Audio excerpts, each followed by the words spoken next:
O presidente dos Estados Unidos, Donald Trump, disse que espera que o país estabeleça tarifas na faixa de 15 a 20% para os outros países que não chegarem a um acordo comercial com Washington. Trump disse que seu governo vai enviar em breve cartas a cerca de 200 países, notificando sobre a taxa esperada sobre exportações para os Estados Unidos. No último domingo, Estados Unidos e a União Europeia concordaram em estabelecer tarifas de 15% sobre a maioria dos produtos do bloco. A mesma taxa foi acordada com o Japão na semana passada. Segundo o presidente dos Estados Unidos, a União Europeia vai gastar 750 bilhões de dólares a mais em produtos do setor de energia dos Estados Unidos. Vai investir 600 bilhões de dólares no país e comprar uma enorme quantidade de equipamentos militares norte-americanos, no valor de centenas de bilhões de dólares, como parte do acordo. Assunto para nossa entrevista com Carlos Gustavo Pódio, que é especialista em política dos Estados Unidos, está aqui conosco. Pódio, boa tarde, bem-vindo. Bom, quer dizer que o Brasil pode entrar nessa lista de países que vão ficar ali em torno de 15% a 20% de taxa? Uma boa tarde para você. Diego, prazer participar aqui novamente com vocês. Bom, a gente nunca sabe, em se tratando de Trump, o que vai acontecer, né? Quer dizer, na verdade, nós temos até o final dessa semana para entender exatamente como é que o Trump vai tratar o Brasil. O que a gente tem já muito claro é que, e já, quer dizer, na verdade, a gente, para entender o Trump, a gente tem que olhar mais para as ações do que para as palavras, né? A gente vendo aí ele fechar algum destes chamados acordos, né?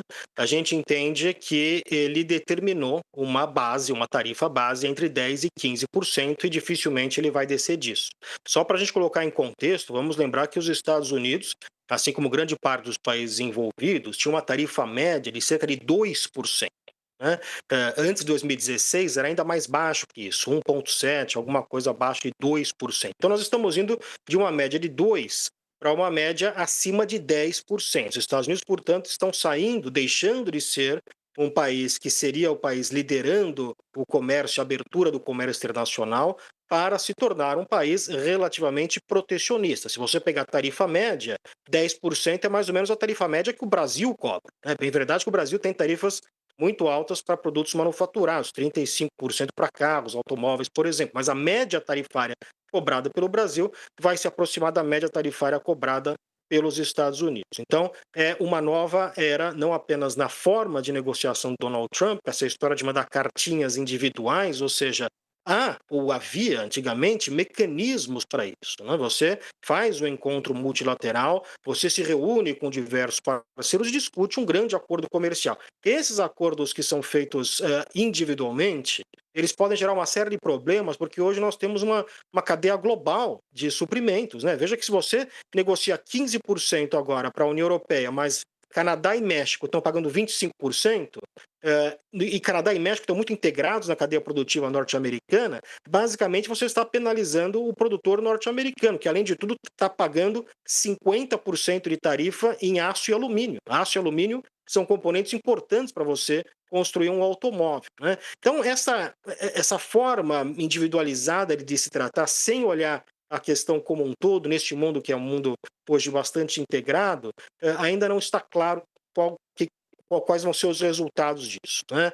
A gente espera, acho que, quer dizer, se eu fosse o governo brasileiro, estaria, e acho que o governo está se preparando para isso, preparado para o pior, que é de fato o Trump colocar as tarifas de 50%, mas vamos ter aí essa informação ao final dessa semana, né? Natural, a gente já viu várias vezes o Trump recuar, vamos ver se ele vai recuar nessa também. E outra coisa, quer dizer, só o fato de termos essa insegurança, isso já é um problema, né? Você imagina um importador que não sabe qual vai ser a tarifa na semana que vem. Isso gera um problema muito grande em questão de investimento, em questão de você fazer um planejamento estratégico de longo prazo. Então, isso é muito problemático para a economia global como um todo. Pódio, boa tarde, Sakamoto aqui, prazer em falar contigo. A gente está, na verdade, vendo um processo, né, que tem via de mão dupla. Né? Você mesmo estava falando isso, né? Qualquer tarifas que aumentam o preço final de um produto é trazido para os Estados Unidos vai afetar tanto os produtores desse produto, quem está vendendo, mas também afeta o mercado interno norte-americano, né? Ou seja, vai ficar mais caro. E a gente tem discutido isso incansavelmente nas últimas semanas, né? Mantido a taxa, uma taxa alta, mantido 50%. Claro, o Brasil vai ter que ou botar dinheiro público, né, através de isenção, subsídio, alguma coisa nesse sentido para reduzir o preço, quer dizer, facilitar a vida dos exportadores, ou procurar outros mercados, né, o que também não se faz de uma hora para outra. Agora, dentro dos Estados Unidos, o pessoal vai ter pico inflacionário. E aí eu queria que você falasse um pouco sobre isso. Esse pico inflacionário é uma coisa que realmente vai gerar uma preocupação para o governo dos Estados Unidos, ou isso é localizado e o governo americano pode, inclusive, dar descontos em determinados produtos por impostos? O que você acha que pode acontecer com relação ao consumidor norte-americano? Boa tarde, Sakamoto. Prazer conversar com você também.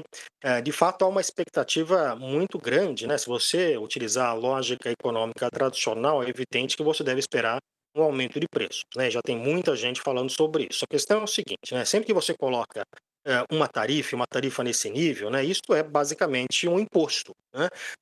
Quer dizer, quem paga isto é quem está importando este produto. Então, há duas formas de você absorver isso. Ou você repassa o custo para o consumidor, ou você absorve esse custo, mas isso diminui o lucro da empresa, né? Portanto, os americanos que têm ações de diversas empresas, quando saiu o resultado de lucros, a GM, por exemplo, já anunciou que vai perder bilhões de dólares aí por conta dessas tarifas, né? Você imagina uma série de outros fabricantes que vão ter problemas com relação a isso, né?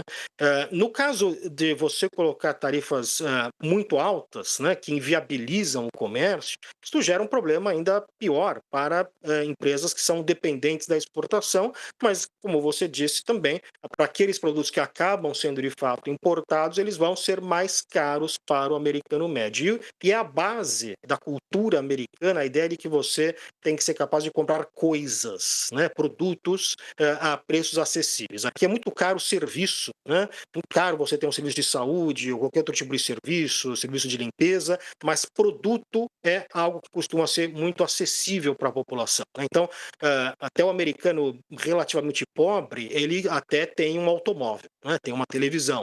Ele tem, quer dizer, o pobre americano é diferente do pobre brasileiro nesse sentido, né? Então, isto tudo tende a trazer um aumento em preço de uma série de produtos que são consumidos pela classe média e pela classe média baixa norte-americana, que é quem mais sente, mais sensível a esse tipo de aumento de produto, né? Isso, claro, tem impactos não apenas do ponto de vista econômico. Vamos lembrar que a eleição do Donald Trump, ela se deve em grande medida, já uma série de estudos que confirmam isso, né, a questão do custo de vida, né? O americano estava cansado da inflação, que o país que não estava acostumado a ter um processo inflacionário e, portanto, assustado com o aumento no custo de vida, foi o que levou o americano a votar no Donald Trump como alguém que seria melhor para lidar com essas questões. Se isso de fato não acontecer, aí nós vamos ter um impacto político também na aprovação do Donald Trump, o que pode eventualmente levar a ele recuar nessas questões. Então nós temos, repito, não apenas o impacto direto da questão de preço, né, da questão de inflação, mas há o impacto da questão da insegurança e da imprevisibilidade em termos de investimento. E muitas dessas coisas demoram para fazer sentir o seu efeito, né? Nós vamos saber, por exemplo, o Natal deste ano, quando os americanos foram sair para comprar brinquedos, que são muitos deles importados da China, se houver um aumento muito expressivo de preço, é aí que as pessoas vão começar, aos poucos, a sentir esse aumento de preço, né? Então, uma coisa é a questão técnica tarifária, outra coisa é o tempo que isso demora para chegar no consumidor final e para que esse consumidor absorva isso e traduza isso em algum tipo de comportamento político. Olha, trazendo aqui um elemento da coluna da Mônica Bergamo na Folha de São Paulo, ministros e autoridades da área econômica do governo Lula dizem hoje torcer para que Trump oficialize de uma vez, já agora no dia 1º de agosto, a ameaça de sobretaxar em 50% os produtos brasileiros vendidos aos Estados Unidos. Segundo o integrante da equipe, já que a taxação vai ocorrer mesmo, é melhor que ela seja anunciada logo de vez e não seja retardada por mais tempo, né? Segundo a expectativa de alguns setores também. Um empresário ouvido pela Mônica Bergamo endossou a posição invocando a célebre frase: é melhor um final horroroso do que um horror sem fim. Na visão deles, a realidade nua e crua afastaria o clima de incertezas que mobiliza o governo à espera da decisão de Trump. As providências necessárias para diminuir os efeitos setoriais das sobretaxas começariam a ser tomadas, evitando que a economia se deteriorasse lentamente. A guerra comercial também tem atingido aqui o país, o Brasil. O prazo para negociar as sobretaxas de 50% anunciadas por Trump a produtos brasileiros é o dia 1º de agosto, sexta-feira, mas os canais de comunicação dos Estados Unidos até agora estão fechados. É o que você falava, né, Pódio, a incerteza. A incerteza é um complicador, né? O produtor, até o governo aqui, não saber o que esperar daqui a alguns dias. Isso, uma das piores coisas para quem trabalha com investimentos e faz um planejamento de longo prazo é você não saber exatamente não ter horizonte nenhum do que pode acontecer e ter que tomar suas decisões baseados naquilo que pensa apenas uma pessoa, né? O Donald Trump acordar amanhã ou depois de amanhã e tem outro pensamento. Isto, Diego, é interessante colocar que não é tradicional na política americana, porque historicamente cabe ao Congresso norte-americano lidar com questões de tarifas, né? Vamos lembrar, por exemplo, lá durante as negociações da ALCA, né, a Área de Livre Comércio das Américas, a administração Clinton precisava ir ao Congresso americano para pedir um dispositivo que eles chamavam de Fast Track, que era um dispositivo que permitia ao Clinton negociar acordo e o Congresso poderia apenas aprovar ou negar esse acordo sem modificar. O Congresso tinha um papel muito importante historicamente na questão tarifária norte-americana. O Trump vem testando esses limites, né? Inclusive tem muita gente contestando esse poder que o Trump teria de colocar a tarifa à torto e à direito. Isso vai eventualmente talvez chegar na Suprema Corte norte-americana, e uma das razões quer dizer, uma das consequências, né, que isso traz é exatamente essa insegurança, né? Fica todo mundo dependendo daquilo que o Trump vai decidir amanhã ou depois de amanhã, nesse clima de reality show, de manter um suspense, de saber qual que vai ser o final, que é nesse mundo que o Trump sabe operar. E, Sakamoto, trazer só uma fala do presidente Lula. Na semana em que deve haver a validação do tarifaço de 50% em cima dos produtos brasileiros, imposto pelos Estados Unidos, o presidente Lula pediu para que Trump reflita a importância do Brasil. Vamos ver. O filho do Coisa, que é deputado federal, de forma sem vergonha, deixou a Câmara dos Deputados, foi para os Estados Unidos pedir para o Trump fazer uma taxação no Brasil para não deixar o pai dele preso. Vocês acham que é correto? A gente já tinha o tal do Silvério dos Reis, que traiu o Tiradentes. Agora nós temos um cara que está traindo o povo brasileiro. Está traindo, não, Trump, taxa, porque estou perseguindo meu pai. Pelo amor de Deus, taxa. Eu vou dizer para vocês, o pai dele não merece o sacrifício do povo brasileiro. Não merece. E ele não vai ser julgado pelo governo, ele vai ser julgado pela justiça. Ele vai ser julgado. Então é triste que tenha acontecido isso. É muito triste. Porque a relação do Brasil com os Estados Unidos é uma relação muito séria. São 201 anos de relação diplomática muito acertada e muito séria. Eu já me dei com Clinton, com Obama, com Bush, com Hillary Clinton, com Biden, já me dei com todo mundo. Então, eu espero que o presidente dos Estados Unidos reflita a importância do Brasil e resolva fazer aquilo que no mundo civilizado a gente faz. Tem divergência? Tem. Senta numa mesa, coloca a divergência do lado e vamos tentar resolver. E aí, Sakamoto? O presidente Lula está fazendo política, claro, né? Faz parte também desse processo. Nesse exato momento, você tem tanto o vice-presidente Geraldo Alckmin, que também é ministro do Desenvolvimento, Indústria e Comércio, puxando, né, toda a negociação, junto com o ministro Fernando Haddad, né? E outros membros da equipe econômica do governo, a fim de tentar negociar, tentar buscar um canal de negociação. Temos senadores viajando para os Estados Unidos, temos pessoas de todos os lados tentando abrir canais de negociação com o governo Donald Trump, a fim de discutir essas tarifas, etc., né?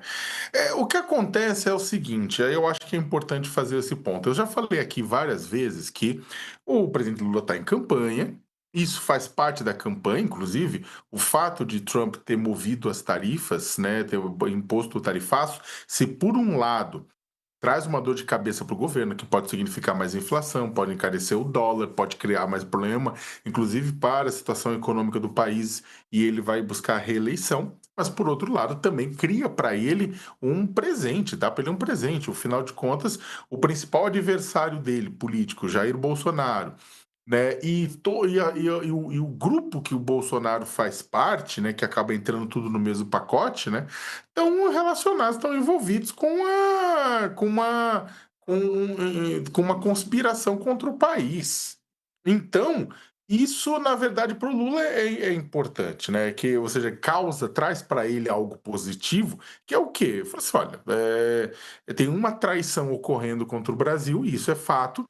O filho do ex-presidente Jair Bolsonaro, deputado federal Eduardo Bolsonaro, está faltando ao seu trabalho em Brasília, porque está lá nos Estados Unidos pressionando o governo norte-americano para erguer sanções contra o país, para que o pai dele pare de ser julgado por uma tentativa de golpe de Estado no Supremo Tribunal Federal. O Trump coloca na sua carta inicial, quando joga o tarifaço, que a questão do Bolsonaro é fundamental, né, que existe uma centralidade política, existem interesses econômicos, tarifas, big techs, tudo isso mais, mas tem um interesse político e geopolítico. O Trump, claro, também não esconde que adoraria ver alguém mais alinhado a ele na presidência do Brasil, né?